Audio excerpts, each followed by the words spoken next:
Seigneur, je te remets, Seigneur, ce moment entre tes mains, Seigneur. Je prie, Seigneur, afin que tu disposes nos cœurs, Seigneur. Dispose, Seigneur, les cœurs, Seigneur, à recevoir, Seigneur, ta semence, Seigneur. À recevoir, Seigneur, ta manne, Seigneur. À recevoir, Seigneur, ton pain, le pain quotidien, Seigneur. Seigneur, je prie, Seigneur, pour ton serviteur, Seigneur, qui va nous apporter, Seigneur, cette manne, cette nourriture, mon Dieu, mon roi. Seigneur, que cette nourriture, mon Dieu, mon roi, Seigneur, puisse produire en nous, Seigneur, un fruit, Seigneur, digne de la repentance, mon Dieu, mon roi, Seigneur, que cette prédication, Seigneur, puisse vraiment, Seigneur, produire, Seigneur, quelque chose, Seigneur, de productif, Seigneur, en nous, Seigneur. Que toute la gloire, la louange, Seigneur, te revienne ainsi prié, Seigneur. Amen. Amen. Amen, gloire à Dieu. En tout cas, le Seigneur est bon pour ses inspirations. Vraiment, on a été bénis par les cantiques nouveaux. Amen, hein, gloire à Dieu. C'est incroyable en tout cas. Et les cantiques nouveaux, c'est l'affaire de tous. Hein. Donc c'est pas l'affaire de quelques personnes. Hein. Il suffit juste d'une parole, un soupir. Donc vraiment, il faut se sentir libre. En tout cas, gloire à Dieu vraiment, parce que c'est vrai qu'on chante des cantiques connus, mais le Seigneur prend plaisir aussi également pour les cantiques nouveaux. Ce qui sort de notre cœur. Les cantiques nouveaux, c'est l'image en fait comme David, qui en fait il chantait des cantiques nouveaux par rapport à ce qu'il vivait. Et c'est vrai que c'est l'affaire de tous en vérité. Parce que c'est rendre gloire au Seigneur, le témoigner sa louange. Là on a dit d'éternité, il est Dieu. Il est l'alpha, l'oméga, le commencement et la fin. On a envie de plus de lui. Amen. Gloire à Dieu. Amen. Que le Seigneur soit béni. Et justement, ce soir, je voulais aussi nous encourager, nous exhorter, toujours dans la continuité de ce qui a été partagé la semaine dernière sur ne pas se lasser de faire le bien. Il y a une partie auquel je voulais développer aussi, parce que si vous vous souvenez, lorsqu'on a parlé du fait de ne pas se lasser, il y avait différentes origines qui pouvaient, comment dirais-je, faire en sorte qu'on peut être découragé. Et c'est vrai qu'il y a un élément important qui permet de pouvoir toujours continuer à faire le bien, c'est le zèle. Le zèle. Et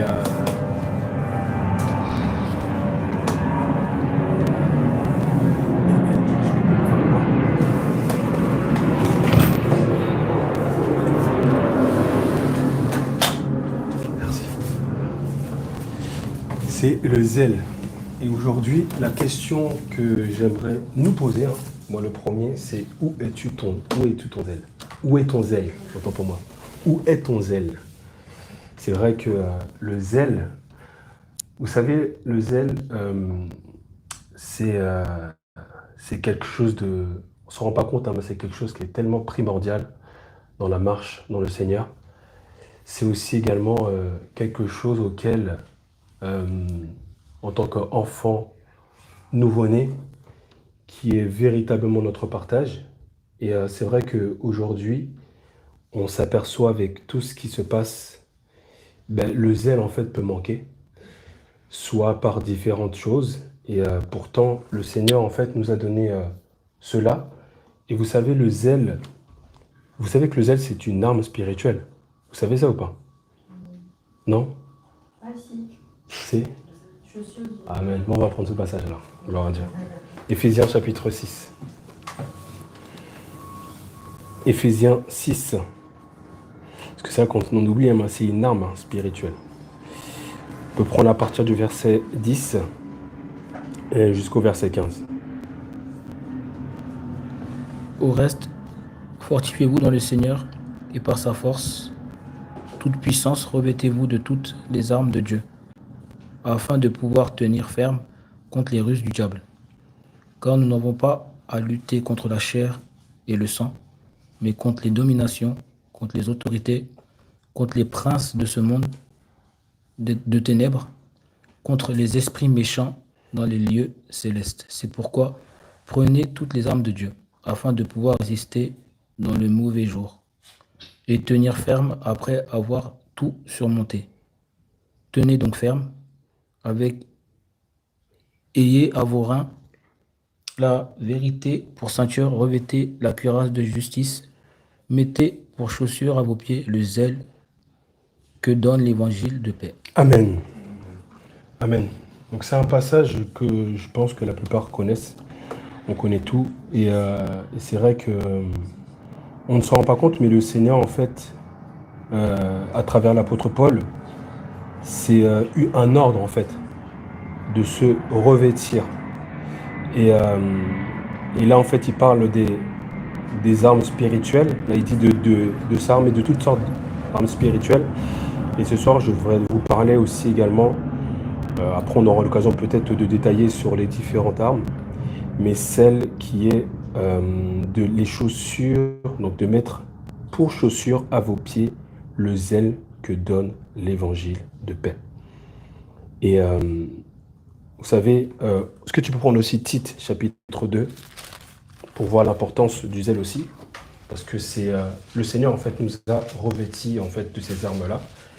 Et Tite 2,14, si tu peux prendre Tite 2,14, s'il te plaît.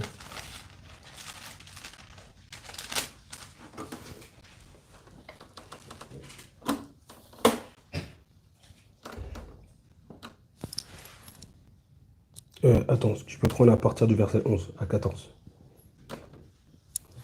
Car la grâce de Dieu, source de salut pour tous les hommes, a été manifeste.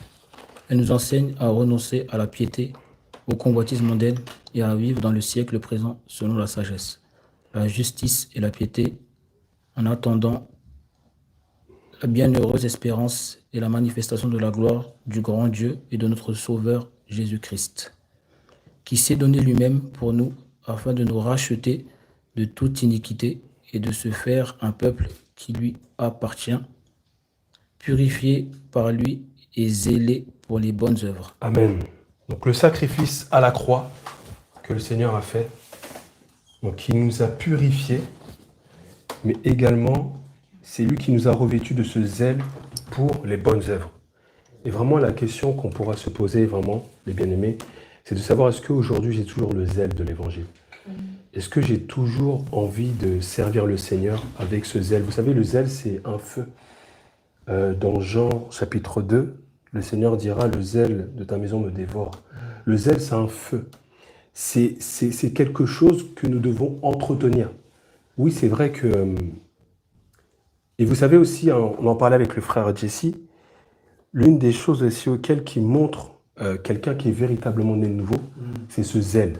Vous savez, une personne qui n'a pas ce zèle, qui n'a pas la soif de la parole de Dieu, qui n'a pas la soif de poser des questions, mais que aussitôt il est passé dans les eaux du baptême et la vie continue, c'est qu'il y a un problème. Parce que lorsque tu rencontres ton Seigneur, tu as envie de le connaître, tu as envie de le chercher. On a chanté ça. Nous voulons plus de lui. Et ça, c'est quelque chose qui doit être en fait, qui doit se voir.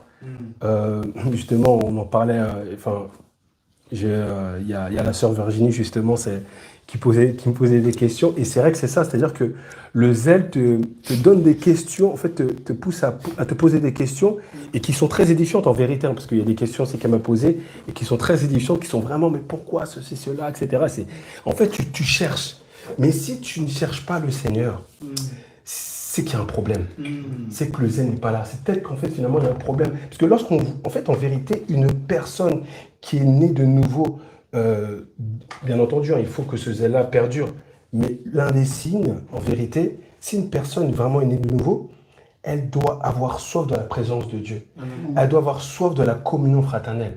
Elle doit avoir soif d'entendre l'évangile. C'est-à-dire que la moindre des choses que, par exemple, là où elle doit être aux aguets. Parce que lorsqu'on parle de zèle, c'est celui qui est empressé de connaître davantage le Seigneur. C'est celui qui va être ponctuel dans les réunions de prière. C'est celui qui va être ponctuel dans les réunions de partage. En vérité, je ne blague pas, mais c'est ça en fait. S'il n'y a pas ce zèle, Parce qu'on verra aussi, hein, l'apôtre Paul, il dira dans Romains chapitre 12, il dit, et ils zèlent non de la paresse. En fait, en vérité, on voit qu'aujourd'hui, c'est la paresse spirituelle qui est le partage de beaucoup, malheureusement. Alors que le zèle doit être en nous et doit être conservé.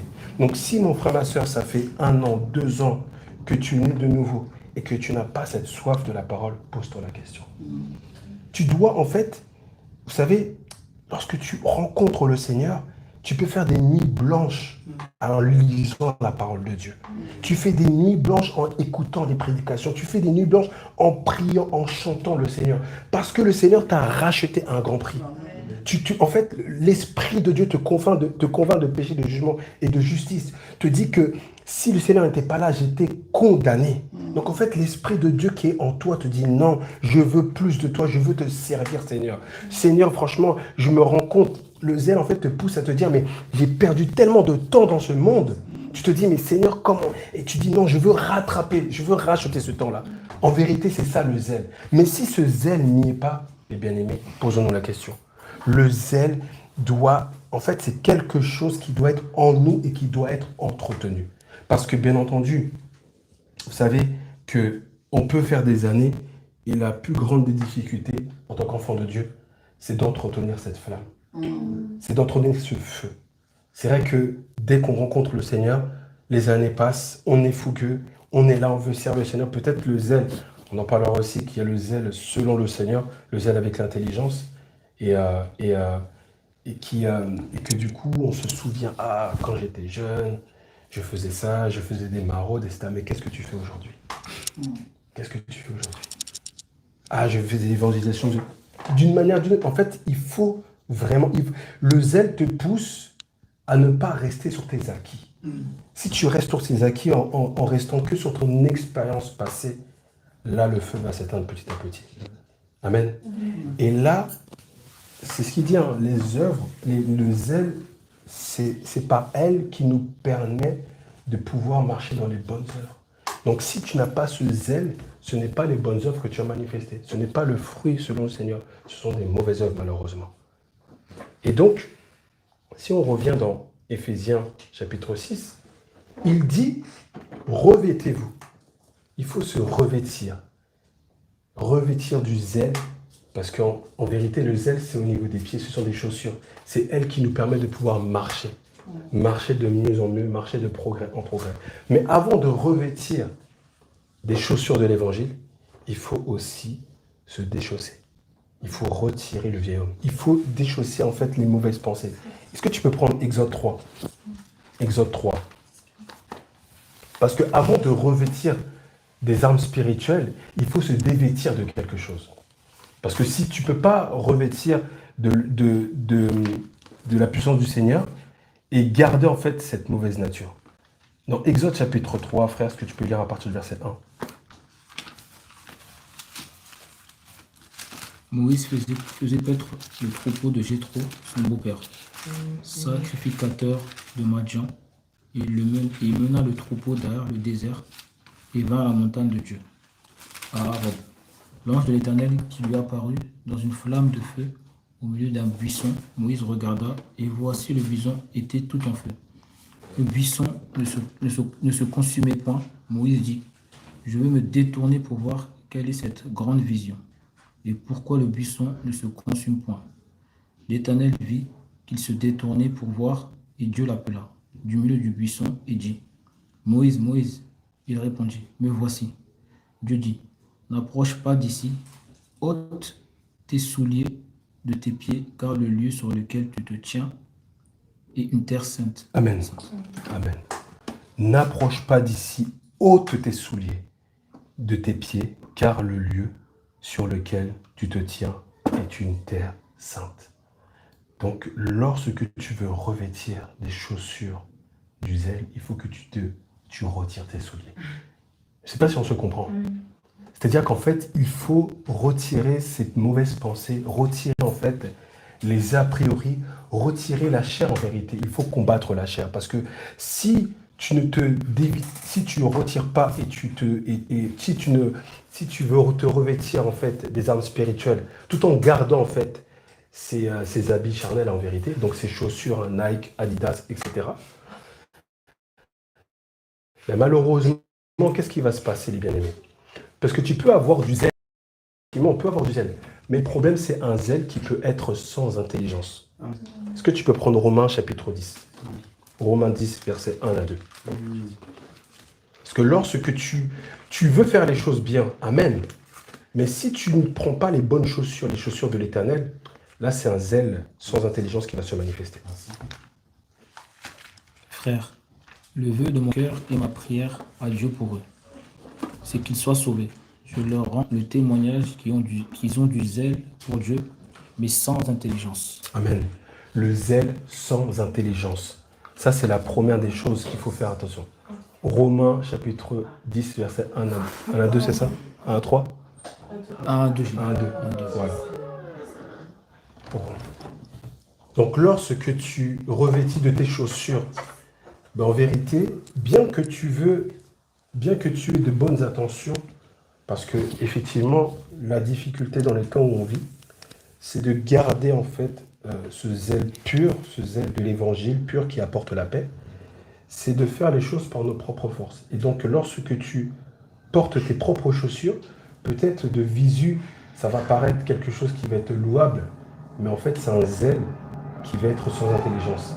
Et beaucoup des fois, malheureusement, et ça, c'est aussi l'affaire en fait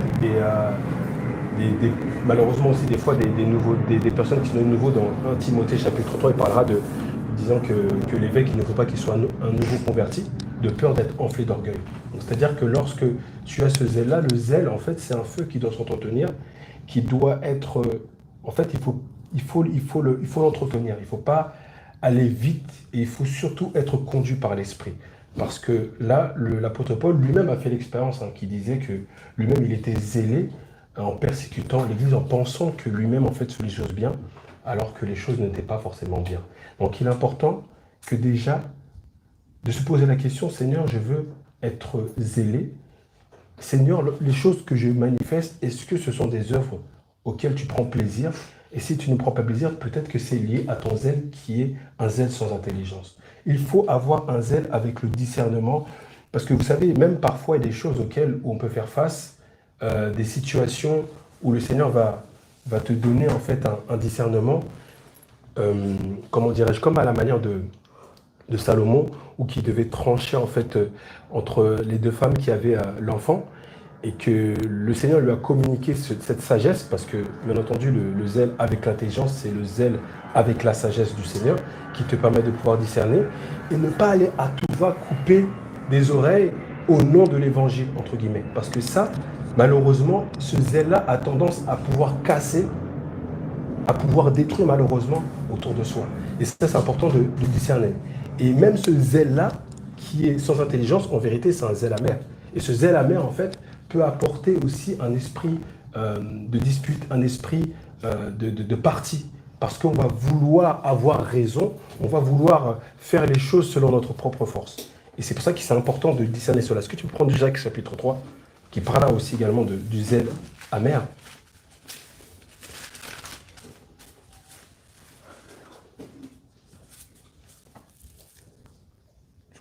Verset 13 à 18, s'il te plaît. À la fin. Jacques 3, 13 à 18. Lequel d'entre vous est sage et intelligent, qu'il montre ses œuvres par une bonne conduite, avec la douceur et la sagesse. Mais si vous avez dans vos cœurs un zèle amer et un esprit de dispute, ne vous glorifiez pas et ne mentez pas contre la vérité.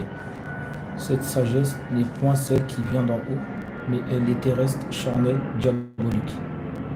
Car là où il y a un zèle amer et un esprit de dispute, il y a du désordre et toutes sortes de mauvaises actions.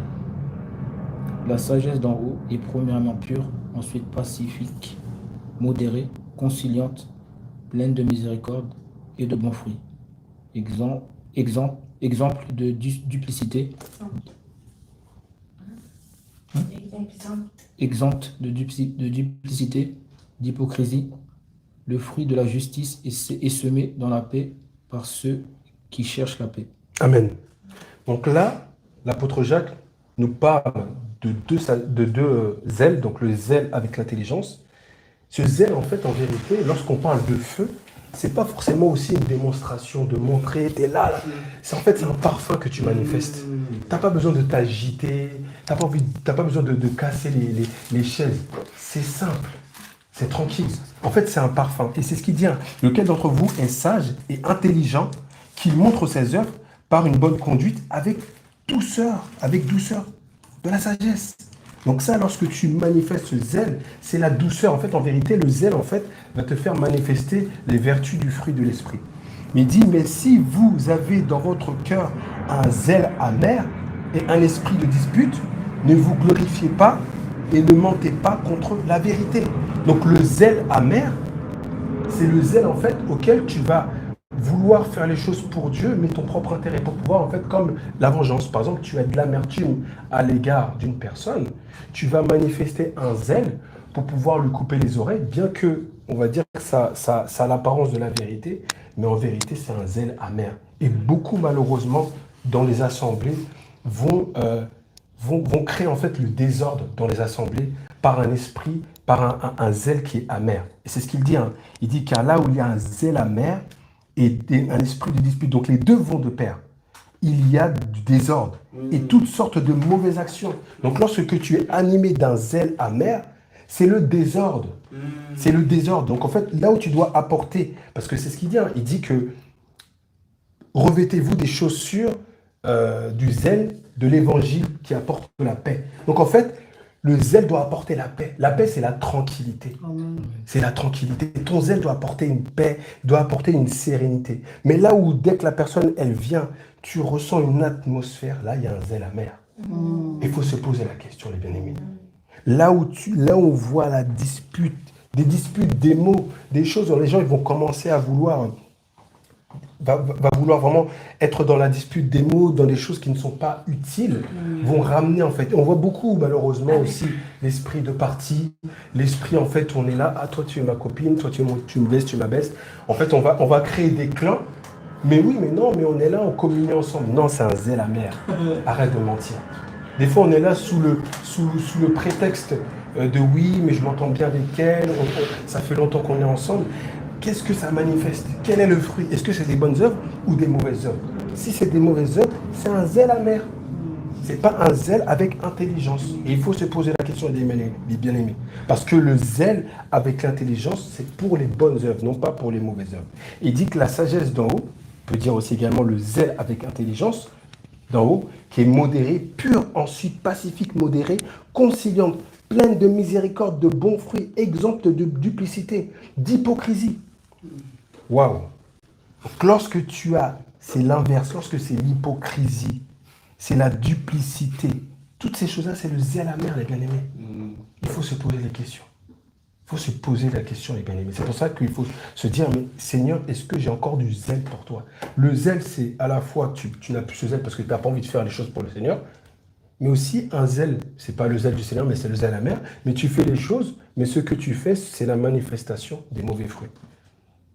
C'est pour cela qu'il est important de pouvoir aussi être en communion fraternelle, de pouvoir s'aiguiser, prendre du temps ensemble, parce que les fruits, ce n'est pas pour nous-mêmes, c'est pour les autres. Donc si tu veux savoir si ton zèle véritable est selon le Seigneur, il faut que tu te rassembles. Et là, on va voir si vraiment c'est un fruit qui apporte édification, ou plutôt qui apporte un esprit de dispute, qui apporte le désordre, qui apporte une atmosphère en fait qui est compliquée, quoi. Amen. Amen. Donc ça, c'est le zèle sans intelligence. Il y a aussi autre chose. Donc si tu peux prendre Romains chapitre 12, Romains 12, verset 11, s'il te plaît.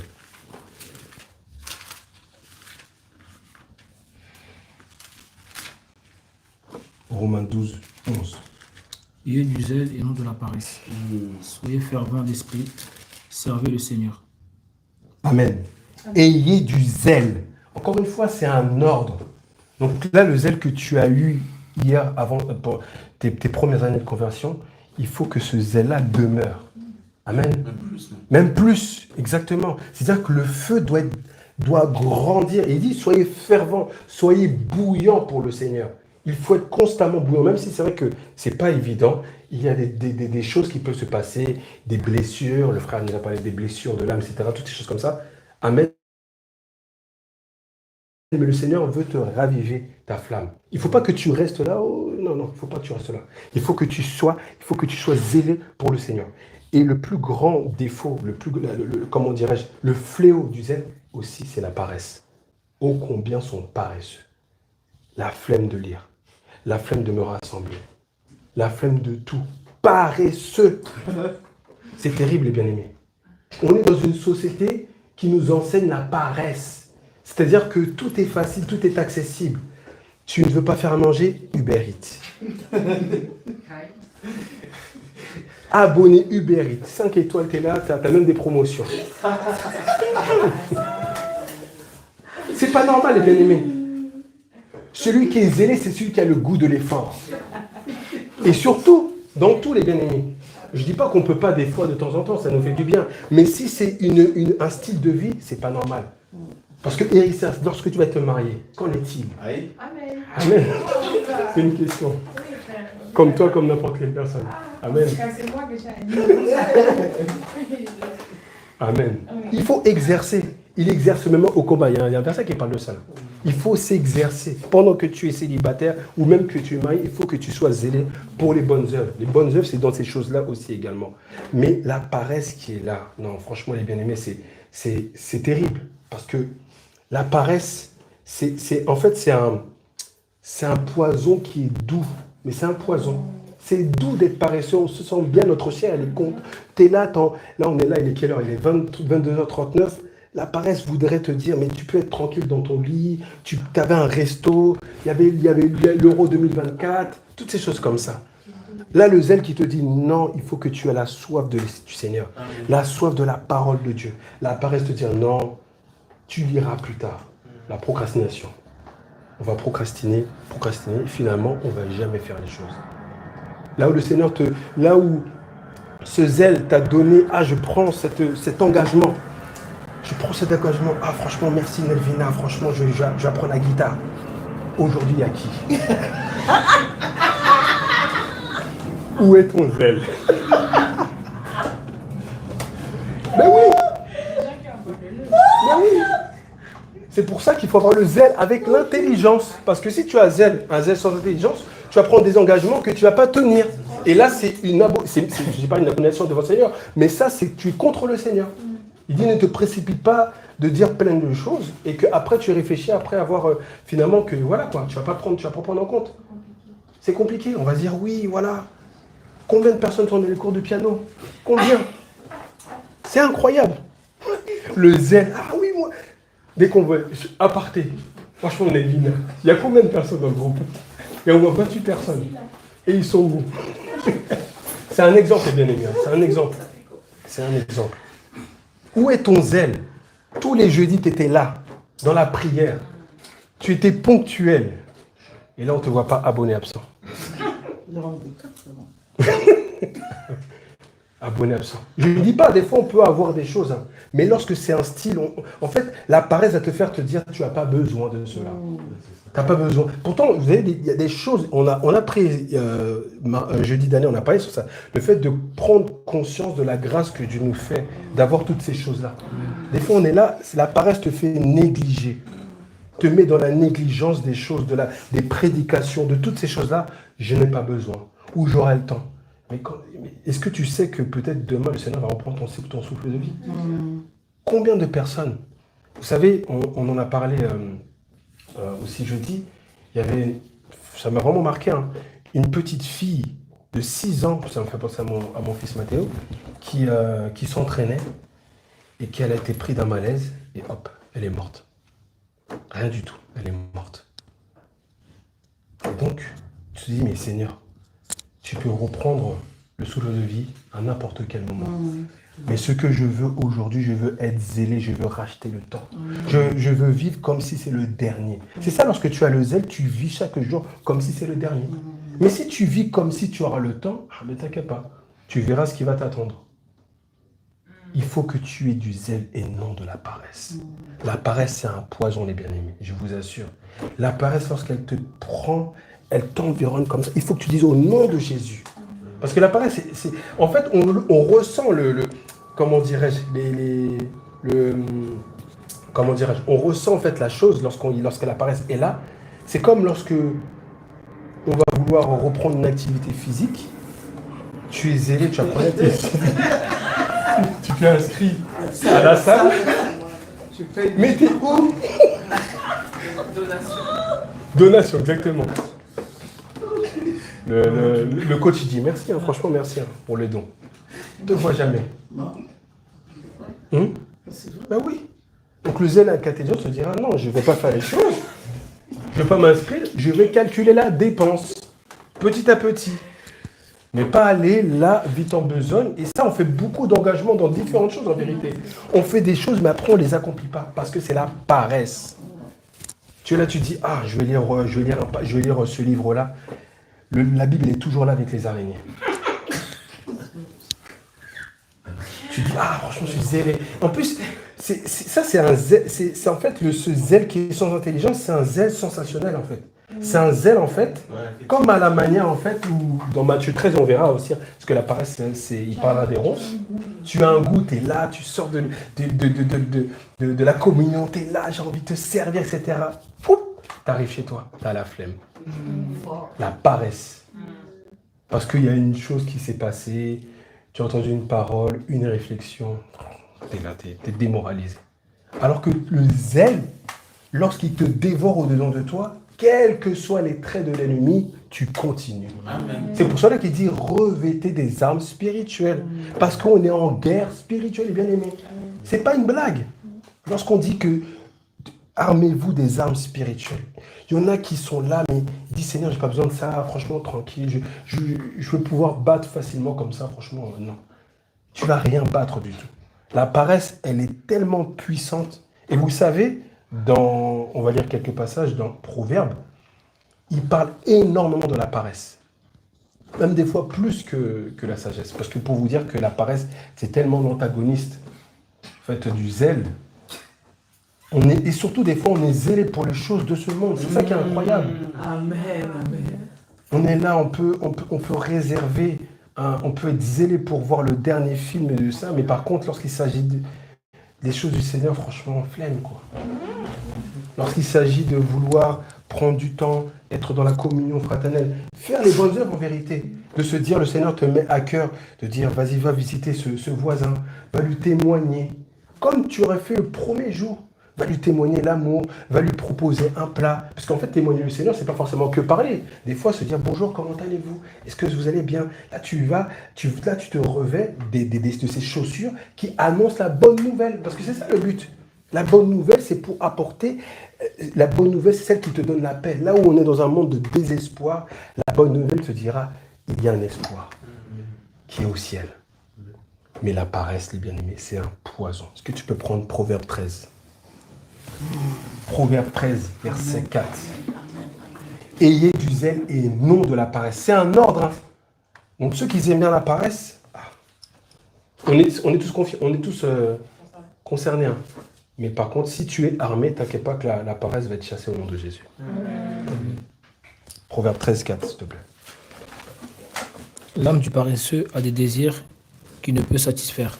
Mais l'âme des hommes diligents sera rassasiée. Amen. L'âme du paresseux a des désirs qui ne peut le satisfaire.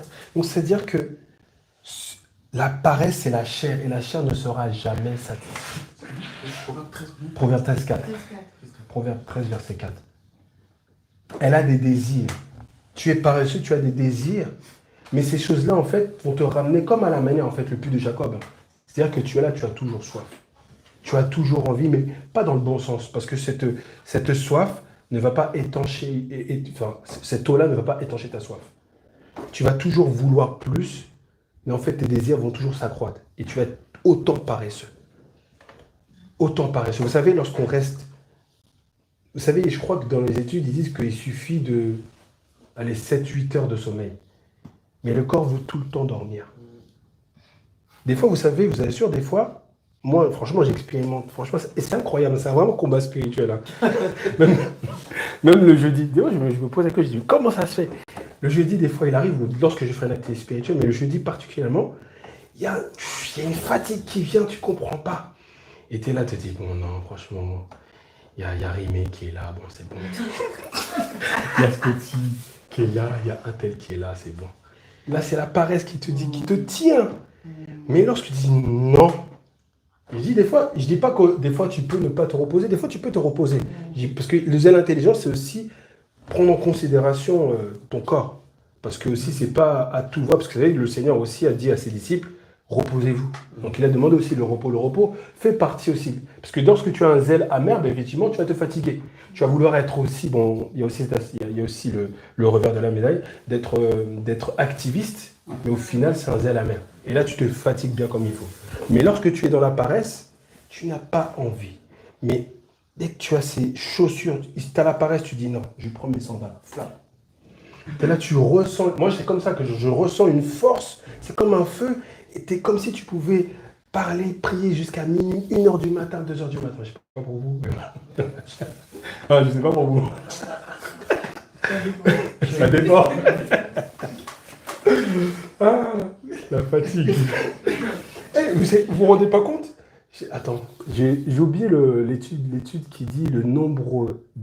En fait, je crois que c'est 1/4 de notre vie que nous passons dans notre lit. 1/4. C'est-à-dire qu'en fait, on passe tellement de temps dans notre lit. Il y a des fois, c'est pour la bonne cause, c'est bien, c'est régénérateur. Mais des fois, c'est superflu. Des fois, tu peux juste dormir comme il faut. Et vous savez, hein, la population japonaise, qui est la population qui ont le taux qui vivent le plus longtemps. Il y a beaucoup de centenaires là-bas. Parce que non seulement c'est au niveau de leur alimentation, mais aussi également au niveau du repos. Mais leur repos, c'est pas grasse mat. Dès que c'est grasse mat, c'est gras en fait. Non. C'est lorsque tu fais des petites siestes, même de 20 minutes, ça te régénère. En fait, tu t'es d'attaque.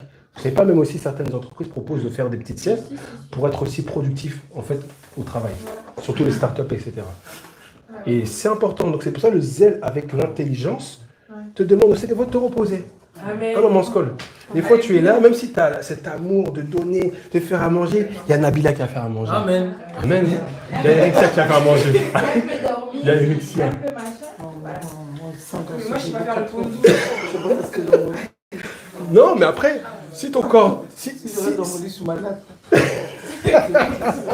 Non, oui, c'est vrai. Il y a des bonnes habitudes, mais des fois, il faut écouter le corps. C'est important. Parce qu'il faut prendre soin du corps. Nous sommes le temple du Saint-Esprit. Donc il faut prendre soin. C'est vrai qu'on est là 5h du matin, mais après, il faut de plus en plus, lorsque l'âge avance, temporiser. C'est important. Amen. Non, c'est important. Parce qu'on ne se rend pas compte, des fois, il y a des choses qui arrivent parce qu'on vit trop à 100 à l'heure. Le zèle avec l'intelligence, c'est pas vivre à 100 à l'heure. C'est pas être là, se fatiguer jusqu'à perdre le souffle de vie. Mais voilà, maintenant le zèle avec l'intelligence ne va jamais te pousser à aller au-delà de tes capacités.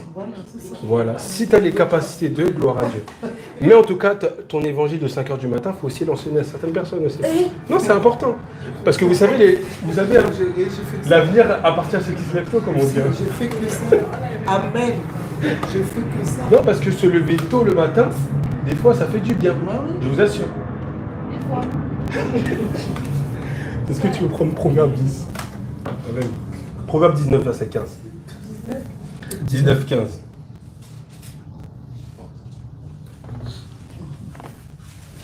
Ah, la paresse. La paresse fait tomber dans l'assoupissement et l'âme nonchalant éprouve la faim. Waouh. La paresse fait tomber dans l'assoupissement. Donc la paresse te poussera à toujours être fatigué. C'est pour ça qu'il y a des vraies fatigues et des fatigues qui viennent de la paresse, je vous assure. Faut demander, Seigneur, donne-moi le don de discernement pour savoir si cette fatigue-là vient de toi ou vient de l'ennemi. Parce que l'ennemi te met des flèches, clac, comme ça. C'est l'ennemi. Nous sommes dans un combat spirituel, les bien-aimés.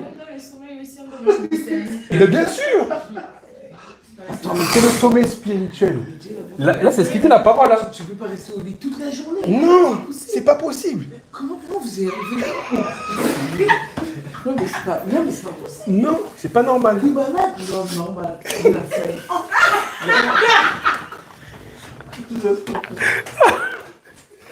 La paresse. La paresse te rend nonchalant. Il y a des gens qui sont nonchalants. T'es là. Nonchalant. Le zèle, en fait, t'as ce feu, t'as cette joie, t'as cette paix.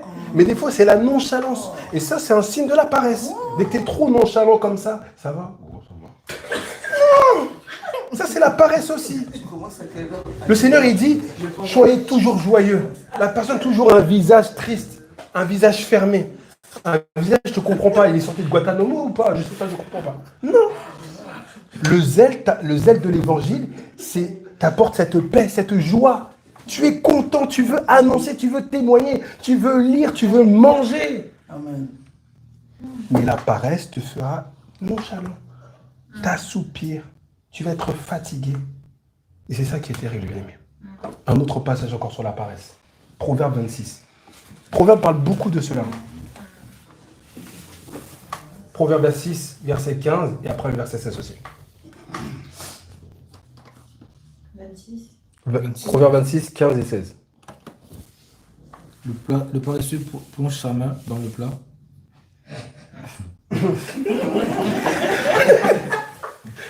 C'est terrible. C'est terrible. Il trouve pénible de la ramener à sa bouche. Juste on termine ça, verset 15. Vous rendez compte? Le paresseux plonge sa main dans le plat. Et il trouve pénible. En fait, c'est pénible. Déjà, de manière... parce qu'il y a deux réalités, spirituelles aussi également.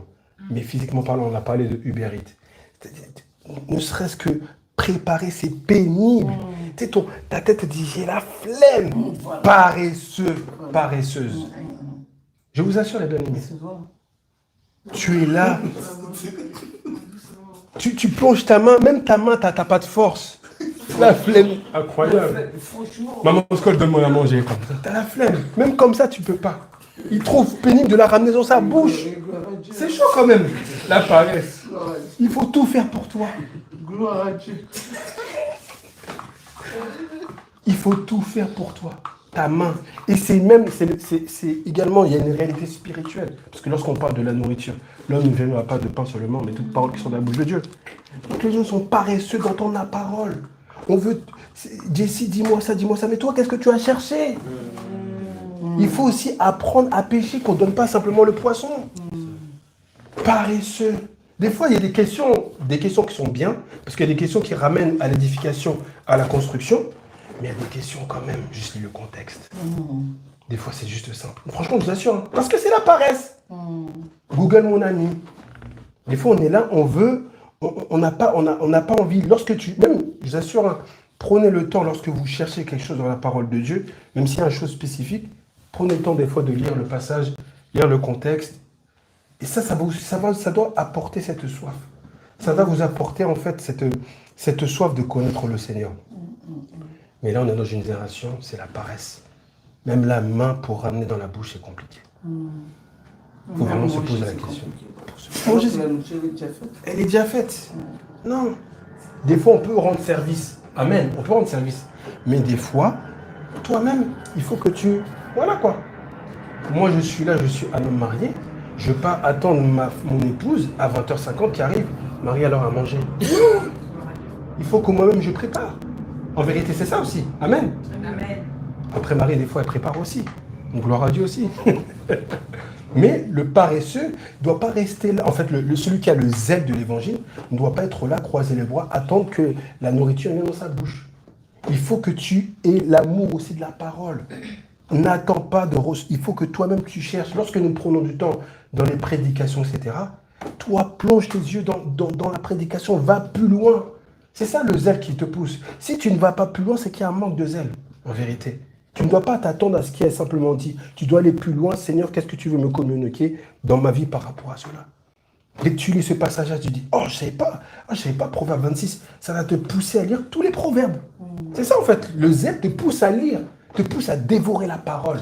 Parce que, je vous assure, hein, le zèle, on verra, hein, c'est une arme défensive, mais ça nous permet aussi de nous garder des fausses doctrines.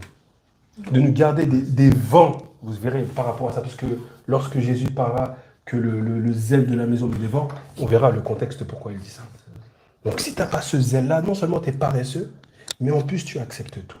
Est-ce que tu prends le verset 16 aussi?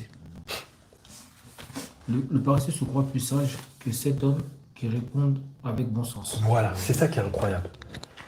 Donc c'est-à-dire que celui qui est paresseux, sa paresse lui fait croire que voilà, elle est dans la volonté de Dieu, elle n'a pas besoin. Pourtant, il y a 5, 6, 7 personnes qui disent, non, franchement, mon frère, c'est pas bon. Ah non, et tout, j'ai pas besoin de ça. Se croire plus sage. C'est quand même terrible. Il y a des personnes que, ne serait-ce que leur donner une simple exhortation, c'est compliqué. Tu leur dis un conseil, ils ont de la science infuse. Non, mais je connais, j'ai pas besoin, alors que c'est un zèle amer. C'est de la paresse spirituelle. Amen. Il faut vraiment que nous puissions sortir de là. Et donc, comme je le disais, le zèle nous permet de pouvoir combattre contre les principautés de ce monde, contre les esprits méchants, contre les traits enflammés. Et comme je le disais aussi, on est dans un temps, les bien-aimés, lorsque tu n'as pas le zèle, tu acceptes tout, tu bois tout. Là où tu pouvais dire non, aujourd'hui tu dis oui. Là où tu pouvais dénoncer certaines choses, aujourd'hui tu dis oh, mais finalement, mais non. Et là, en fait, le manque de zèle, la paresse te fait accepter l'inacceptable. Est-ce que tu peux prendre Jean chapitre 2, le verset 17, s'il te plaît? J'ai bientôt fini. Ça va, vous êtes zélés? Je sais que que Dieu nous aide en tout cas. Amen. Amen. Le zèle, ça se voit, hein, ça se manifeste. Amen. En tout cas, c'est le Seigneur. Hein. Allez, Jean 2. Prends le 12 à 17, s'il te plaît, juste pour le contexte. Jean 2, 12 à 17. Ah, notre maître était zélé, mes bien-aimés. Jean 2, 12, 17. Tu peux prendre à partir du verset 13 plutôt. Excuse-moi. 13 à 17. La Pâque des Juifs était proche, et Jésus monta à Jérusalem. Il trouva dans le temple les vendeurs de bœufs et de brebis et de pigeons, et les changeurs assis. Ayant fait un fouet avec des cordes, il les chassa tous du temple, ainsi que les brebis et les bœufs. Il dispersa les monnaies des changeurs et renversa les tables. Et il dit aux vendeurs de pigeons, ôtez cela d'ici et ne faites pas de la maison de mon père une maison de trafic. Ses disciples se souvinrent qu'il est écrit, le zèle de ta maison me dévore. Waouh. Là, Jésus était catégorique. Là, il a pris... Vous vous rendez compte, hein? Donc, il a vu les vendeurs qui étaient dans le temple. Il a pris, il a fait un fouet avec des cordes et il les chassa tous dans le temple. Et là, les disciples se sont souvenus, hein, donc ça c'est une parole dans Psaume 69, c'est David qui dira aussi, le zèle de ta maison me dévore. Donc le zèle de l'Éternel te fait haïr les fausses doctrines. Amen. Te fait dire non là, parce que lorsque tu acceptes des choses, les bien-aimés, là où tu pouvais dénoncer des choses, l'impudicité, l'évangile de prospérité, toutes les choses qu'auparavant avec le zèle tu pouvais dénoncer, tu disais, ah non, moi, le Seigneur a dit, c'est Jean-Baptiste qui l'a dit, afin que je croisse et que je diminue, tu es là, tu es dans la discrétion pendant un temps, où j'en ne te vois dans les affiches. Tu acceptes des choses. Pourtant, tu as dénoncé hier.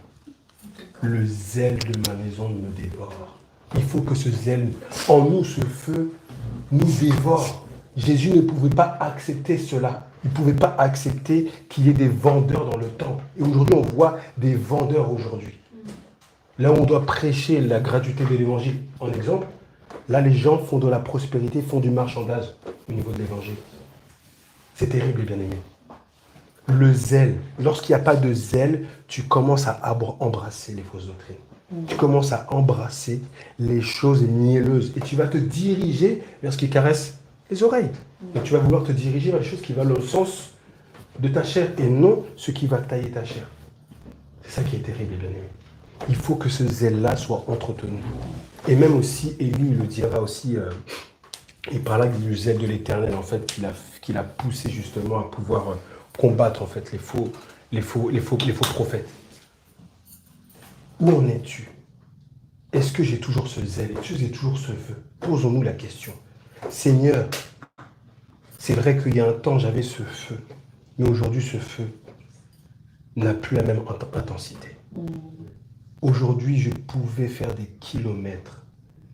Mais hier, je pouvais faire des kilomètres. Mais aujourd'hui, ne serait-ce que juste 5 minutes, c'est compliqué. C'est compliqué. Là où des gens ont aimé avoir part à ce genre de communion fraternelle, nous, on peut faire comme des gens qui n'ont pas besoin. Alors que c'est un réel combat spirituel. Et bien aimé, il faut que nous nous revêtons de cette arme. C'est elle qui nous permet de marcher selon l'esprit et non selon la chair. Parce que si tu veux accomplir les désirs de l'esprit, il faut que tu te revêtes de ces chaussures-là. Mais si tu ne te revêts pas de ces chaussures qui apportent cet évangile de paix, tu vas manifester les œuvres de la chair. Est-ce que tu peux prendre pour bientôt terminer Hébreux 6, le verset 11 à 12. Le dernier passage.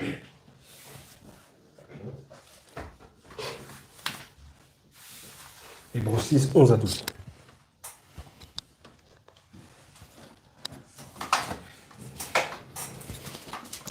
Nous désirons que chacun de vous montre le même zèle pour conserver jusqu'à la fin une pleine espérance, Wow.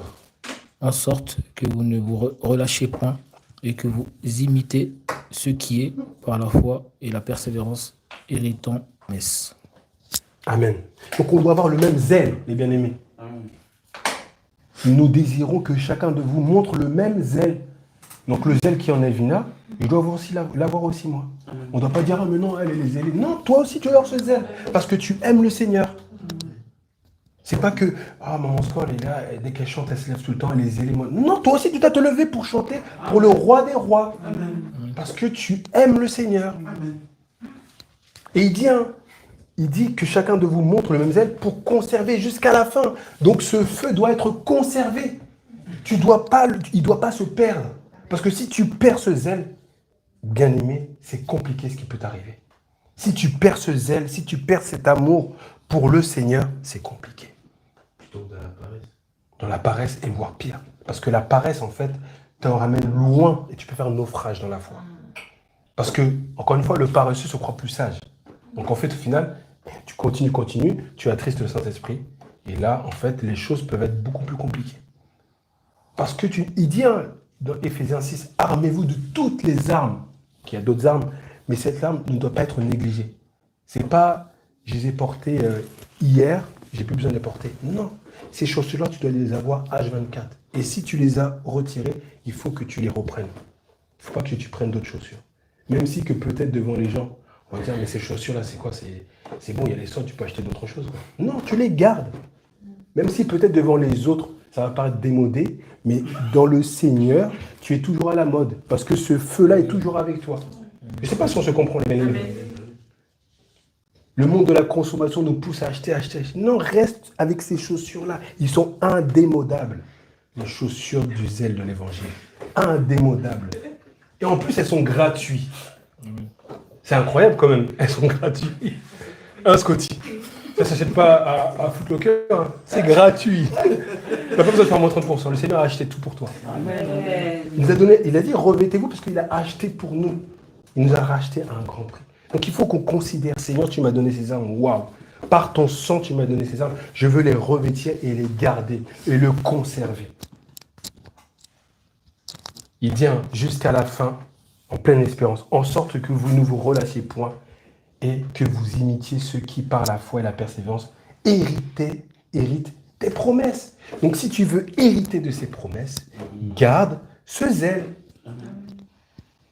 Tu dis, Seigneur, tu m'as promis, ils sont tes chaussures. Tu dis, Seigneur, tu m'as promis cela, mais où sont tes chaussures? Tes chaussures, tu les as laissées là, bien comme tu les as laissées dans un placard, tu as revêtu d'autres chaussures. Tu es devenu paresseux. Tu as revêtu d'un zèle qui est amer, mais ce n'est pas le zèle selon l'évangile. Pour terminer, est-ce que tu peux prendre 2 Pierre chapitre 1, versets 5 à 9. Gardons ce feu, les bien-aimés. Il faut qu'on persévère. Il faut qu'on le garde. Et encore une fois, ayez ce même zèle, c'est-à-dire qu'il faut que le zèle que Andris manifeste doit être pour moi un encouragement. Même si moi j'ai des années dans la foi, je vois ce zèle-là, je dis, Seigneur, moi aussi je veux avoir ce zèle. Je veux chanter avec force, avec joie, avec puissance. La puissance du Saint-Esprit tombe sur nous. Amen. Non, mais des fois on rigole, mais c'est ça là, c'est ça le zèle. Des fois on est trop coincé. Coincé comme coincé. Quoi. On n'ose même pas chanter, on n'ose même pas se lever. Ça c'est la froideur, c'est la paresse. C'est là du coup, Seigneur, le Seigneur te regarde et dit, mais quand même, je suis le roi des rois, je suis le Dieu de l'univers. Même pas tu te prosternes, même pas tu te lèves pour moi. Des fois on se repose. En fait c'est une disposition de cœur et de corps. Il faut que l'attitude suive ce qu'il y a dans le cœur. On dit, ah mais le Seigneur regarde qu'au cœur. Non, il faut que ça se manifeste. C'est la joie, la paix. Il faut que ça se manifeste dans ton attitude. C'est comme ça qu'on reconnaissait les chrétiens. Avec ce feu-là. Amen. À cause de cela même, faites tous vos efforts pour joindre à votre foi la vertu, à la vertu la science, à la science la tempérance, à la tempérance la patience, à la patience la piété, à la piété l'amour fraternel, à l'amour fraternel, à l'amour fraternel la charité. Car si ces choses sont en vous, ils sont avec abondance, et ne vous laisseront point oisifs ni stériles pour la connaissance de votre Seigneur Jésus-Christ. Mais celui en qui ces choses ne sont point est aveugle. Il ne voit point de loin, et il a mis en oubli la purification de ses anciens péchés. C'est le verset quoi? Ouais, c'est bon, c'est ça, exactement. De Pierre 1, ouais. Et là, lorsqu'il dit, dès qu'il dit à cause de cela même, faites tous vos efforts. Le mot effort, c'est zèle, dans l'étymologie. Le zèle, c'est un effort. En fait, tu dois, en fait, c'est sur les violents qui s'emparent du royaume des cieux. Tu dois faire, et là, vous voyez, hein, à cause de cela même, faites tous vos efforts. Donc, ayez ce zèle pour joindre. Donc, c'est à travers ce zèle-là que tout va se découler. À votre foi, la vertu, à la vertu, la science, la tempérance, à la tempérance, la patience, etc., etc. Ça, c'est à travers le zèle. Si tu n'as pas de zèle, rien ne peut couler. Toutes ces choses-là ne peuvent pas couler. Tu cherches la patience, tu dis, Seigneur, aide-moi à être tempérant, sois zélé pour le Seigneur. C'est avec ce zèle, en faisant les efforts qu'il faut. Ne te dis pas, je suis comme ça, je suis né comme ça, mon caractère est comme ça. Non, tu as été changé au nom de Jésus. Amen. Là où tu étais colérique, avec le zèle, tu vas faire en sorte que cette colère soit chassée au nom de Jésus. Amen. Il faut se dire ça. Ne nous appuyons pas sur la nature adamique en se disant, bah, j'étais comme ça, moi je suis comme ça, franchement, il ne faut pas me chercher. Il ne faut pas me chercher dans quoi. Au contraire, l'ennemi va bien te chercher bien comme il faut. Il va bien te chercher, il va bien t'embêter. Et vous savez, l'ennemi et Dieu va bien utiliser pour pouvoir te perfectionner. Il faut qu'on comprenne ça, les bien-aimés. Le Seigneur va, en fait, celui qui est dans l'effort, il est dans l'aspect, Seigneur, dérange-moi. Je veux sortir de ma zone de confort. Je ne veux pas être à l'aise.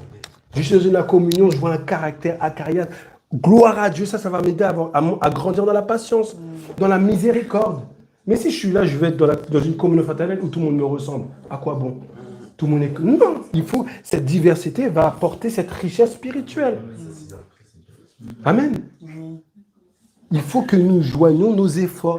Le zèle, c'est l'effort. Ce n'est pas la paresse. Si tu manques de zèle, prie le Seigneur. Seigneur, donne-moi cette flamme. Ranime cette flamme en moi pour que je fasse ce que tu veux. Et que je sois tel que tu attends que je sois. Vraiment que le Seigneur nous aide, les bien-aimés, à nous poser cette question-là, à nous dire, Seigneur, dans ce temps de fin, je veux continuer à être zélé. Je veux continuer à servir le Seigneur. Comme au premier jour, souviens-toi de ton premier amour. C'est ce que le Seigneur a dit. Donc ton premier amour, lorsque tu es amoureux, les premiers jours, tu peux faire tout. Tu peux décrocher la lune. Mais aujourd'hui, qu'en est-il? Qu'en est-il? Que Dieu nous aide. Amen. Si quelqu'un peut prier. Je te bénis, Seigneur.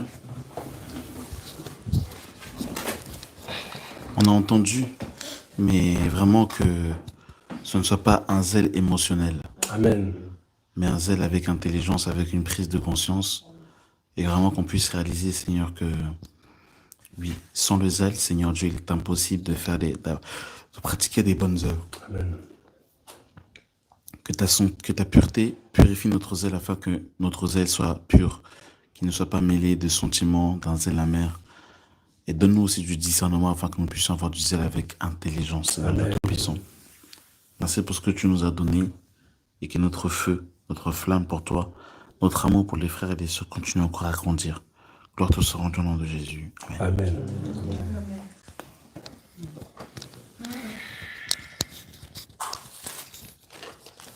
Amen. Je bénis le Seigneur pour ta prédication. En tout cas, ça me grattait. Je bénis le Seigneur pour ta prédication. Parce que je bénis, je te bénis.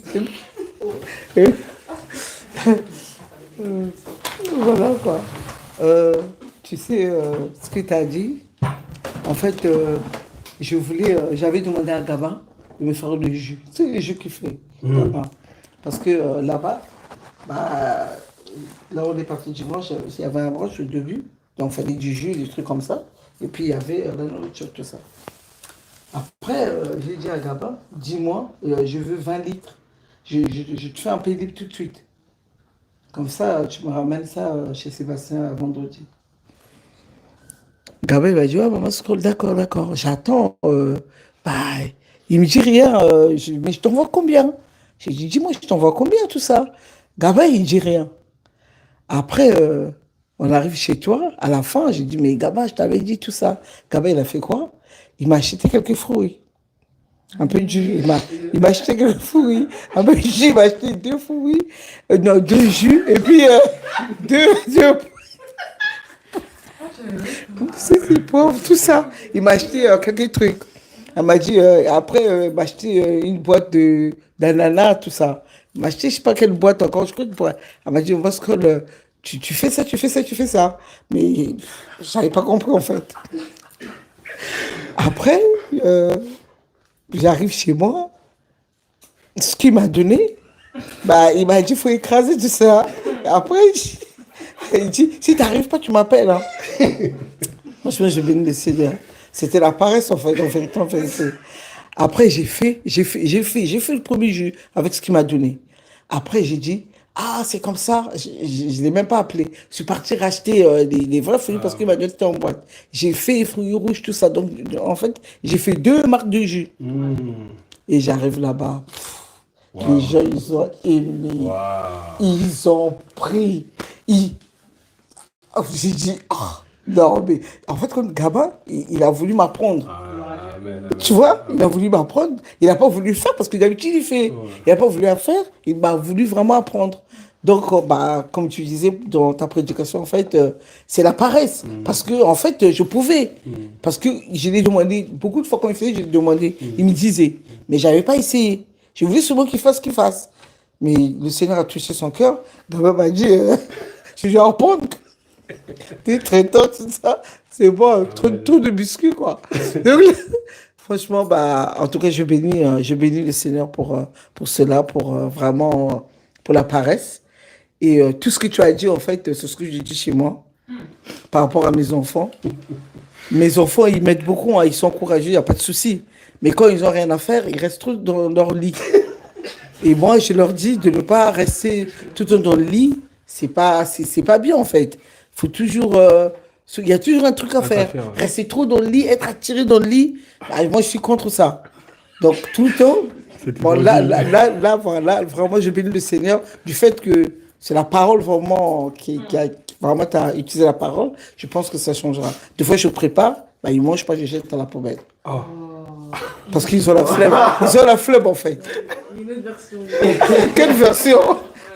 Parce que je ne peux pas beaucoup. Non, même pas ça. De toute façon, ça ne mange pas. Donc, franchement, en tout cas, gloire à Dieu. Dommage qu'il n'était pas là. En tout cas, je vais l'obliger à écouter. Merci beaucoup, en tout cas. Merci. Amen. Gloire à Dieu. Amen, gloire à Dieu. Gloire à Dieu, en tout cas.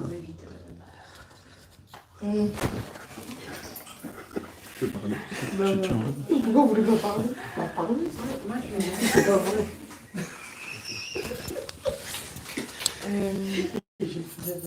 Moi, par rapport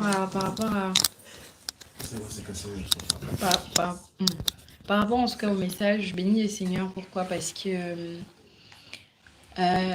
Cette semaine, quelle semaine? Cette semaine, j'étais grave dans ça. Oh, t'as pas vu, J'étais en en plein dedans. C'est-à-dire que j'étais dans une flemme mélangée à plein de petits trucs. En fait, plein de petites choses en fait qui me fatiguaient. En fait, j'étais à bout. Je partais au travail. J'étais là, je me disais que mais mon Dieu, est-ce que tu peux pas même déjà revenir aussi? Et puis voilà, tout ça, ça s'arrête. J'étais fatiguée. Fatiguée, mais c'est pas de la fatigue, c'était de la paresse au final. Et bizarrement, j'ai pris, je jeûne du coup toutes les semaines, mais pendant le temps de jeûne et tout, je disais au Seigneur que, mais tous les jours, en fait, c'est que je priais, mais le Seigneur me répondait par moi-même, en fait. C'est-à-dire que je disais au Seigneur que, mais je te demande de passer plus de temps avec toi et tout et tout. Il me dit, mais tu ne lis pas. Tu es là, tu viens me prier tous les jours, tu ne lis pas. Donc, en fait, pendant que je priais, je me répondais en fait à moi-même. C'est comme si au-dedans de moi, il y a une voix qui me disait que, mais quand je disais ça, Seigneur, par exemple, je dis au Seigneur que non, mais j'ai envie de passer, permets que je passe plus de temps. Mais tu as du temps. Qu'est-ce que tu fais de ton temps? Tande. Bon, ensuite au prochain numéro. Bref, donc voilà, c'est pour dire que chaque jour c'était comme ça. Et là encore dans la semaine, il y a un frère avec qui j'ai discuté et tout. Et en fait, je ne sais même pas en parler de quoi et tout. Et il me dit que, mais en fait, Eric, ça, il faut que tu passes du temps avec le Seigneur. Hein. J'ai dit que, waouh, toi, tu viens me dire ça, tu sors d'où? Je ne sais pas vraiment parler de ça. Et là, tu me sors ça comme ça. Donc, en fait, c'était vraiment pour dire que. Et il m'a parlé du temps. Il me parlait aussi du temps, en fait. Et c'est bizarre comment il a produit des choses. Il me parlait du temps. Il m'a parlé du temps. Il m'a dit, mais au moment où, en fait, c'est que dans la semaine, j'ai mis des versets par rapport au temps, justement, qu'il y a un temps pour toutes choses et tout. Et c'était parce que ce jour-là, en fait, il me faisait comprendre que, mais en fait, si je t'avais mis à mon époque, donc à l'époque où j'étais avec les apôtres, tu n'aurais même pas tenu. Donc là, je te mets là, c'est pour un but, en fait. Enfin, en griffe, tu as quelque chose à faire dans ce temps, en fait. Donc, à un moment donné, il va falloir que tu te réveilles et que tu arrêtes de te dire que oui, non, mais en fait, tout est grâce, tout est grâce. Oui, tout est grâce, mais en fait, tu as ta part aussi, tu as ta part aussi à faire.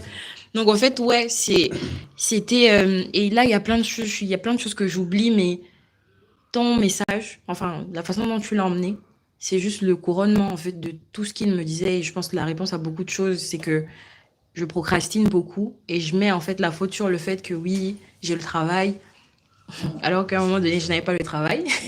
et je savais bien le chercher, hein, je savais bien prier en tout cas. Et que oui, qu'il y a les petits et tout, en soi, les petits, ils sont pas si petits que ça, parce qu'en vrai, à part faire à manger, c'est pas comme si je les habillais, je les lavais, donc enfin, bref, ils ont leur vie, quoi. Donc en fait, vraiment, c'est que à chaque fois que tu parlais, j'étais juste là, à un moment donné, j'ai dit à Nelvina, j'accepte, mon cœur reste ouvert, parce que vraiment, là, c'était comme si en fait, tu étais juste en train de dire que toi, Erixia, bah, en plus tu m'as cité, ouais, donc toi, Erixia, en fait, voilà. Donc vraiment, je bénis le Seigneur et je prie vraiment, en tout cas, que, en fait, qu'on sorte vraiment tous de la paresse, parce que je pense que c'est quelque chose qui nous mine, mais comme tu disais, en fait, vraiment petit à petit, c'est-à-dire que c'est un truc qui s'installe et tu te dis que non, mais c'est pas grave.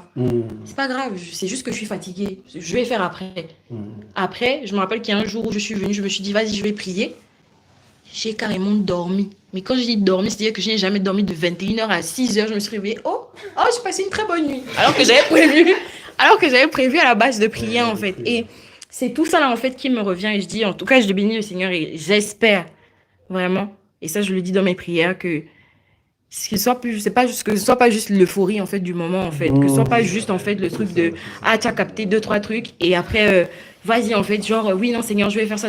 Mais au final, en fait, tu ne fais rien. Et voilà, quoi. Donc, en tout cas, gloire à Dieu. Amen. Gloire à Dieu.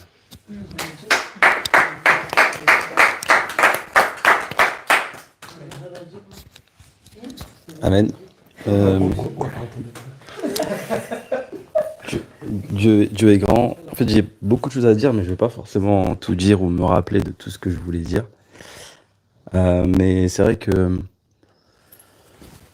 cette semaine, je pensais beaucoup aux ailes.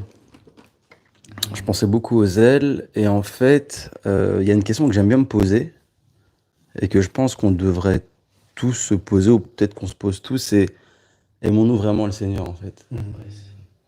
Parce que quand on observe nos vies, notre quotidien, nos actions, nos actes, etc., on se dit, mais il y a parfois ou très souvent, il y a une décadence entre la profession que l'on fait de servir le Seigneur et les actes qu'on produit. Et c'est vrai que très souvent, je me demande, j'ose me demander, mais est-ce que j'aime vraiment le Seigneur? Parce que c'est bien de taper des mains, de chanter, de se réunir une fois par semaine ou deux. Mais pourquoi je me pose cette question? Parce qu'en fait, quand on aime vraiment le Seigneur, tout est fluide. C'est comme, je sais pas moi, c'est comme, tu disais, aimer quelqu'un. Quand on dit je t'aimerais ou je t'aime comme au premier jour, en fait, il y a des actes.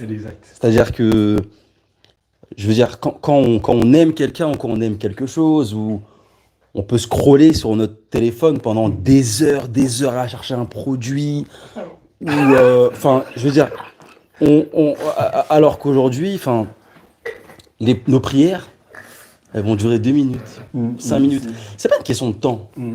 Parce qu'en réalité, on peut prier 1 minute, et en réalité, tout ce qu'on va dire peut surpasser une prière de 2, 3, 4, 5 heures. Il y a même un verset dans la Bible qui dit qu'en gros, il ne sert à rien de multiplier des paroles, voilà.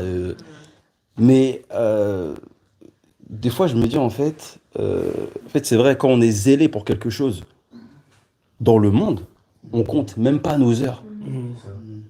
Et quand c'est le Seigneur, en fait, la paresse vient. C'est-à-dire qu'aujourd'hui, même, bon, c'est pas un jugement, parce que c'est pas un jugement, mais je veux dire, même la Bible, on a la Bible sur notre téléphone ou la Bible en audio. Mais c'est-à-dire qu'aujourd'hui, on n'a même plus la force. Pourtant, je suis persuadé qu'on n'a même pas une Bible, on a des Bibles chez nous. Et on n'a même pas la force de tourner les pages. C'est-à-dire qu'aujourd'hui, moi, il y a un exercice que je fais. Parce qu'en fait, aujourd'hui, quand les versets sont annoncés, il suffit de faire une recherche et on les trouve. Moi, je fais l'effort quand même de chercher pour savoir dans l'ordre dans lequel ils sont. Parce que, par exemple, je sais qu'Éphésiens, il y a Éphésiens, Corinthiens, tout ce qui est par un, ça se suit. Mais je veux dire, aujourd'hui, même, enfin, on a la flemme de tourner les pages de notre Bible. Et après, on entend des musiques, le dimanche, on entend des musiques. Exact, c'est exactement ça. C'est la paresse. C'est exactement ça. La Bible comme ça. Alors qu'on a des Bibles à la maison. Même des fois, on entend des musiques comme ça qui sortent, des séries télé, etc. Des fois. Non, mais c'est ça. Et donc, et aujourd'hui, malheureusement, dans nos assemblées, il y a beaucoup, en fait, on est beaucoup à occuper les bancs. C'est-à-dire que on vient par habitude, par routine. Tout à l'heure, je parlais avec le frère Jean-Luc et il me disait qu'il y avait d'autres programmes le mardi, le jeudi, etc. Et en fait, je lui ai dit, en fait, je me pose encore plein de questions. Et je lui ai dit, mais en fait, le truc, c'est que moi, j'étais venu il y a peut-être 3 ou 4 ans et après, je suis plus jamais revenu. Mais je savais pas que j'allais plus jamais revenir. Parce qu'à cette époque-là, je me posais des questions que je me pose aussi toujours aujourd'hui. Et en fait, je veux pas que ce soit un zèle émotionnel. Je veux pas que exactement ça. Je veux pas que ce soit un faux départ. Je veux pas que ce soit des sentiments. Ou je veux pas que ce soit on a passé un bon moment la semaine dernière, ils s'attendent à me revoir. Ok, je vais revenir. Parce qu'en fait, si je viens pas, ou alors si je viens pas, qu'est-ce qu'ils vont dire? Ou si je les vois pas, comment je vais me sentir? En fait, En fait, on n'est pas dans le copinage. En fait, on n'est pas dans les sentiments, dans les émotions. Ouais, je viens parce que sinon il y a un jugement qui va tomber sur moi. Ou genre, si je viens pas, ils vont dire que je suis pas un bon chrétien. Ou, en gros, non, il faut que je vienne tous les dimanches. En fait, c'est comme le travail.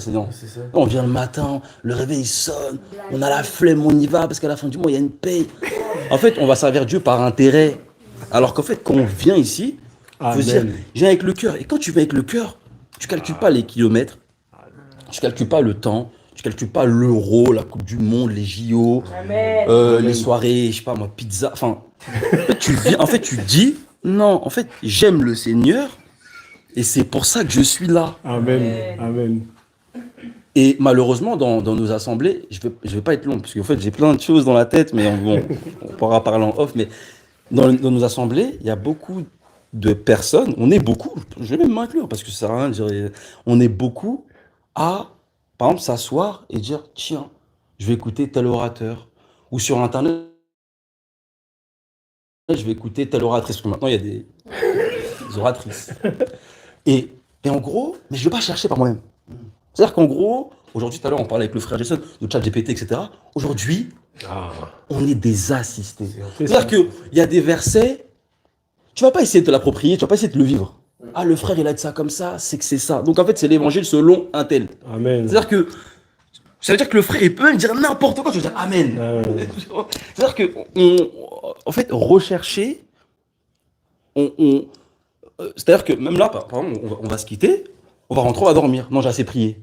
On va pas se dire non, il y a mon temps, il y a ma prière, il y a ma lecture avec le Seigneur, il y a ma communion personnelle.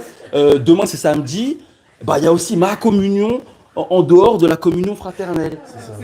En fait, on va être là, on va se dire ouais. Et finalement, on met pas à l'épreuve les esprits. C'est-à-dire que on rentre dans une assemblée, ah c'est ça, à Noël, à 25 décembre, amen. En fait, c'est-à-dire qu'on prend tout. On prend tout sans discernement. Et après, on s'étonne d'être déçu des églises, etc.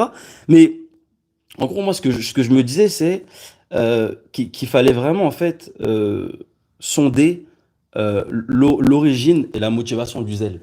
En gros, pourquoi on est zélé déjà? Parce qu'on peut être zélé. Mais en fait, t'es zélé pourquoi?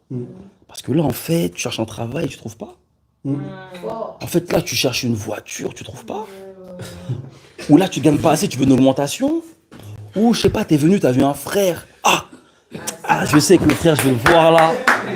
Ou t'as vu une sœur. T'es là, tu vas à l'église pour les sœurs. En fait, non mais franchement, c'est... Moi, non mais blague à part, moi j'ai entendu des gens déjà dire « Ah ouais, ça va, dans cette église-là, là, ah ouais, il y a des femmes quand même. » C'est-à-dire, toi, quand tu roules pour aller à l'église, tu te dis « Je veux voir des femmes. » C'est... En fait, non, franchement, c'est... Bon, je vais pas être long parce que en fait, c'est compliqué, mais... En fait, je voulais qu'on nous exhorte, en fait, pour pas qu'on soit dans un coup de foudre spirituel.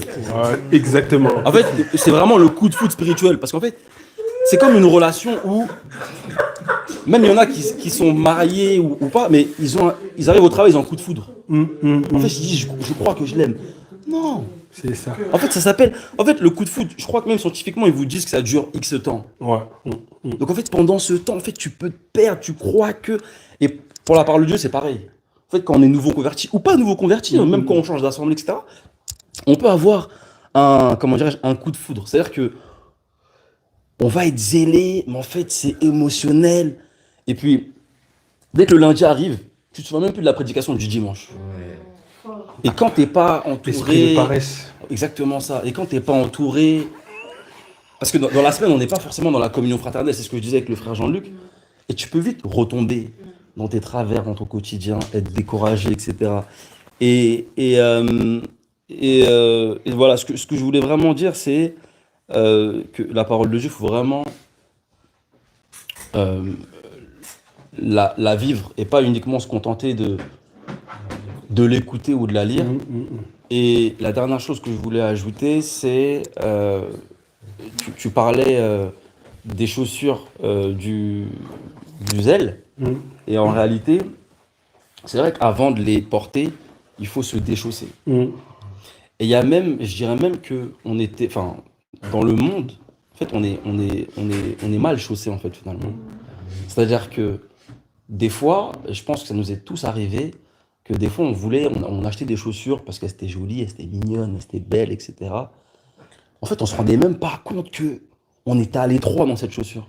On se rendait même pas compte qu'elle était même pas adaptée à notre morphologie. On se rendait même pas. En fait, et quand tu les retires et que justement tu mets ces chaussures du zèle, les chaussures que le Seigneur te confie, là tu te dis en fait tu commences vraiment, mais c'est vraiment de l'intérieur. En fait, c'est un bien-être de l'intérieur. Et là tu te dis ah ouais, tiens, tu vas moins boiter, tu vas être à l'aise. Et tes pieds seront semblables à ceux des biches. Et tu pourras marcher dans les hauteurs les plus élevées. Et en fait, si vraiment ce zèle, il est vraiment, c'est vraiment un zèle du Seigneur, là tu pourras persévérer. Et même si tu tombes, tu pourras te relever. Et donc vraiment, je voulais nous encourager vraiment à ne pas être dans l'émotion, dans les sentiments. Et c'est comme là, on est dans la communion fraternelle. Mais je veux dire, faut pas qu'on se dise, ah, cette communion, on va dire, ça va être une photocopie ou ça va remplacer peut-être les soirées mondaines que je faisais, entre guillemets, hein, dans le sens où, ah là, après ça, peut-être qu'il y aura un repas, peut-être qu'il y aura de la boisson, peut-être qu'on va parler de choses, on peut parler de choses diverses et variées. Mais il ne faut pas qu'on oublie le but pour lequel le Seigneur nous a réunis. Vraiment. Et je voulais vraiment nous encourager tous. Et c'était vraiment un message puissant à ne pas minimiser et à vivre vraiment au quotidien. Et je vais m'arrêter là. Soyez tous bénis, qu'on soit tous bénis. Moi, je voulais revenir sur ce que tu as dit par rapport aux chaussures. Moi, ça m'a rappelé en fait en crèche. Quand un enfant, le parent, ben, il va se tromper de pointure, il va avoir les pieds trop serrés dans la chaussure. En fait, l'enfant, il va être bancal, il va que faire tomber en fait. Et je me dis, ben, si on a les mauvaises chaussures dans le monde, en fait, ce sera pas les sentiers droits où on va aller, ce sera des chemins insensés en fait. Donc c'est la même chose. Au niveau du zèle, le feu ardent, ben, c'est comme un incendie en fait. C'est pas vraiment le feu qui va nous tuer, c'est la fumée en fait. Et du coup, ben, la paresse, elle peut nous tuer si on commence à inhaler la fumée, etc. Voilà, ça va nous tuer. Et par rapport pardon, à l'amertume, ça m'a rappelé Simon le magicien. Quand Philippe l'a repris et qu'il lui a dit repens-toi en gros de ton fiel amer, je crois, un truc comme ça et tout. Ouais. Et voilà, ça m'a fait rappeler ça. Et au niveau aussi de ce qu'on avait parlé, c'était quand le Zoom mardi, c'était sur ne pas se lasser du bien. Ben moi, ça m'avait interpellée en vrai parce que en fait, je me suis rendu compte que c'était vraiment la paresse en fait, le fait de faire du bien. Parce que des fois, on va se dire oui, si je pêche ou que je dis quelque chose de mal en parole, ben, c'est que je vais pas faire le bien. Mais des fois, ne pas faire le bien, c'est être paresseux en fait. Parce qu'on est là, on fait rien, on n'agit pas, alors qu'il y a des gens dans le monde qui ont besoin de nous. Et même aujourd'hui, il y a une femme avec son enfant qui était loin là-bas. Et pourtant, moi, j'étais à fond dans mon sac, je cherchais un truc et tout. Et elles se sont retournées vers moi, elles m'ont souri, elles m'ont dit bonjour. Et je sais pas pourquoi ça m'a interpellée en fait. Et ça m'a fait du bien en fait. Et je me suis dit, mais en fait, Dieu est simple.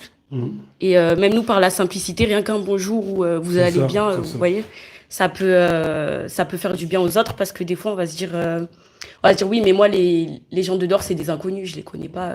Voilà. Mais ça, c'est la pensée du monde, alors qu'on habite tous dans ce monde où on est toute la créature de Dieu et Dieu nous appelle vraiment à répandre l'amour. Amen.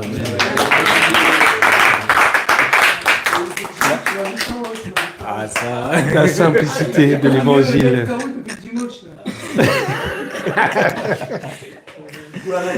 Gloire à Dieu, vraiment, Papa Sébastien, pour cet enseignement.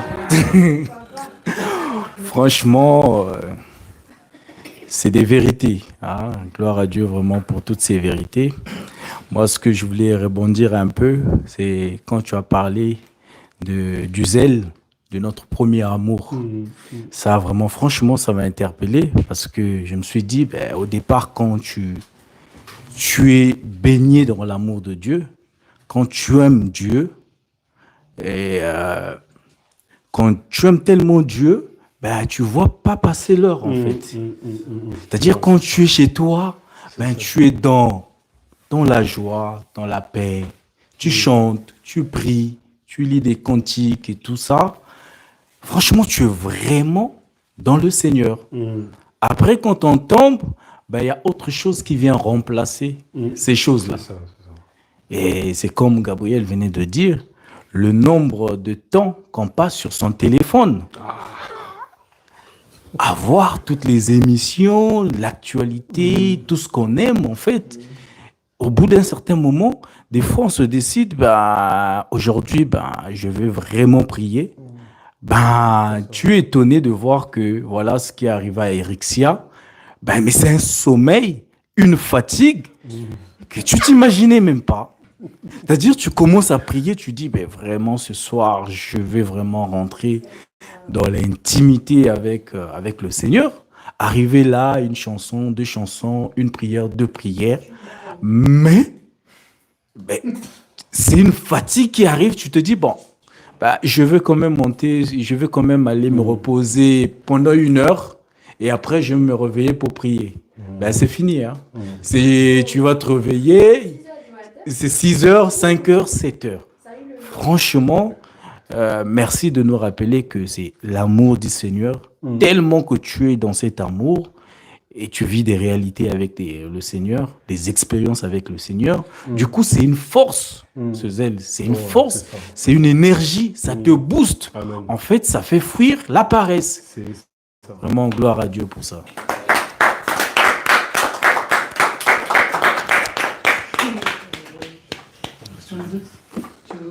Est-ce que je vois pas ça? C'est la paresse, ça. Je vais rebondir. Si je peux vite faire ajouter quelque chose, Virginie m'a fait penser à quelque chose. C'est un message que j'ai regardé dans la semaine. Et le frère, en fait, parlait du fait de ne pas de chercher la volonté parfaite. En fait, de faire ce qui est parfait. Pas de juste faire ce qui est bon. Donc, c'est-à-dire qu'en fait, on a tendance, justement, dans tout ce processus-là, en fait, à juste s'arrêter. Enfin, comme on disait, tu as prié, c'est bon, en fait. Mais, en fait, à exceller. La grâce parfaite de Dieu, c'est exceller, en fait. Donc, donc oui, c'est reverser du zèle en question, laisser la paresse et en fait aller vraiment beaucoup plus loin, en fait. Et en fait, le frère prenait l'exemple notamment de la parole qui dit que quand on te gifle, en gros, tu donnes la joue, c'est pas tout. Tu donnes l'autre joue aussi. En fait, tu pourrais juste arrêter au fait de donner, enfin, on t'a giflé, tu ne rends pas. C'est bien. Ce qui est excellent, c'est que tu donnes l'autre joue. Et puis l'autre te dit que, tu veux encore que tes gifles? Oui, la parole le dit. Donc en fait, vraiment, c'est rechercher ça et c'est où tu te dis que c'est pas simple. C'est pas simple cette histoire.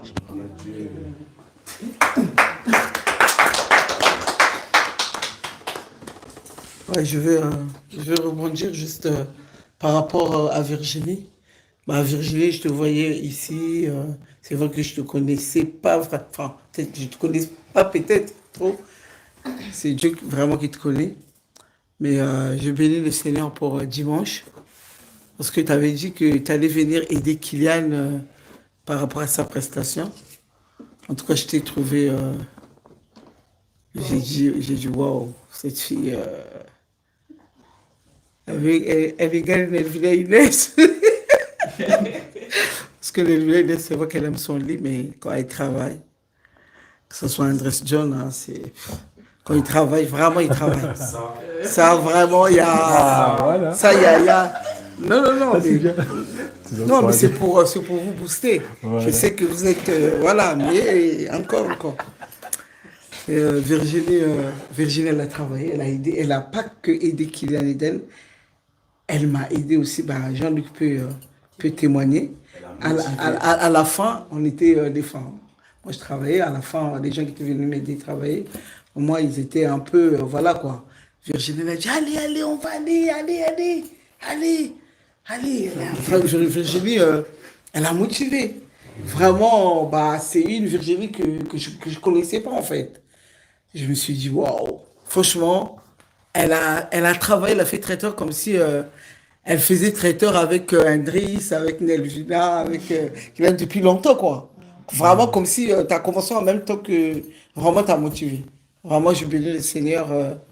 Je me suis dit, mais cette fille, elle est prête. C'est comment le mariage, là?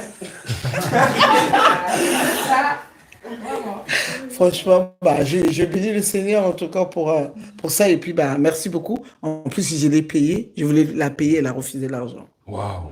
Elle a refusé l'argent.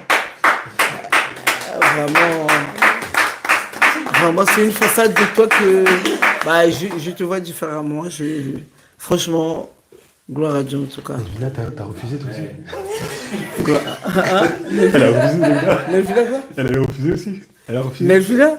Oh, Nelvina, ils veulent pas que je les paye. Ils veulent pas que je les paye. Franchement, je bénis le Seigneur, les enfants qu'il m'a donné vraiment. Vraiment, Nelvina, Jean-Luc peut témoigner. Hein. Vraiment, vraiment, ils travaillent beaucoup. Ils m'aident beaucoup. Beaucoup. Ah, donc c'est-à-dire que le lit, ça va, ils n'aiment pas trop finalement. Si. Non, mais quand ils ont donné, ils ont besoin. Quand ils ont donné, ils ont besoin. Mais moi, maintenant, je dis que c'est trop, quoi. Quand ils ont donné, ils ont donné. Vraiment, ils donnent. Vraiment, c'est clair. que le Seigneur se souvienne de vous, tout ce que vous faites. Donc voilà, en tout cas. Ok, merci. Ouais, d'accord. Vina profite, parce que quand elle va se marier, là. Elle a les clés, hein. C'est une fille qui est complète. Wow. La femme d'Elvis John sera vraiment heureuse. Amen. Parce qu'il est beau. Hein? Parce qu'il est beau. Pas que ça. Non, parce qu'il aide beaucoup, il travaille beaucoup, il pense. Quand un garçon vraiment pense à sa mère, aide sa mère, sa femme sera heureuse. C'est ça, exactement. La preuve, elle dit comment elle est heureuse. Amen. Parce que personne dit Amen. Amen. Ça vient de là, ça vient de là. Ah, ça. Ça vient pas de comme ça. Hein.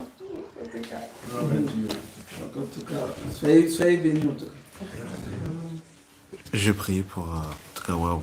Pour la radio, en tout cas, merci frère Sébastien pour ce rappel qui est fondamental et salutaire dans la vérité. Parce qu'en vérité, sans le zèle, on n'est pas sauvé finalement.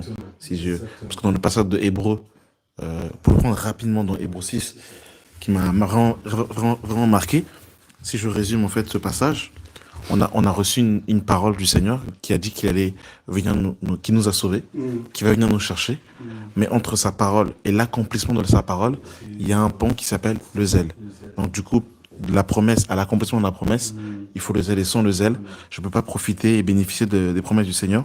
Donc Hébreux 6, à partir du verset 10 qui nous dit « Dieu n'est pas injuste pour oublier votre travail et l'amour que vous avez montré pour son nom. Ayant rendu et rendant encore des services aux saints, nous désirons que chacun de vous montre le même zèle pour conserver jusqu'à la fin une pleine espérance, en sorte que vous ne vous relâchez point et que vous imitiez ceux qui par la foi et la persévérance héritent les promesses. » Donc là, on voit que pour hériter les promesses, il faut le zèle. Donc en fait, c'est salutaire en fait. Donc que Dieu nous aide. Père éternel, merci pour tout ce que tu nous as partagé, tu nous as communiqué. Que ton nom soit glorifié, que ton nom soit béni. Donne-nous, Seigneur Dieu Tout-Puissant, d'avoir ce feu, d'avoir ce zèle pour toi, Père éternel. Au nom de Jésus. Franchement, au nom de Jésus. Seigneur, donne-nous, Père éternel, d'avoir ce zèle, d'avoir ce feu, d'avoir cette... d'avoir ce zèle pour toi, Père éternel, que ton nom soit glorifié, que ton nom soit béni. Merci pour tout ce que tu donnes. Gloire à ton nom de Jésus. Amen. Amen.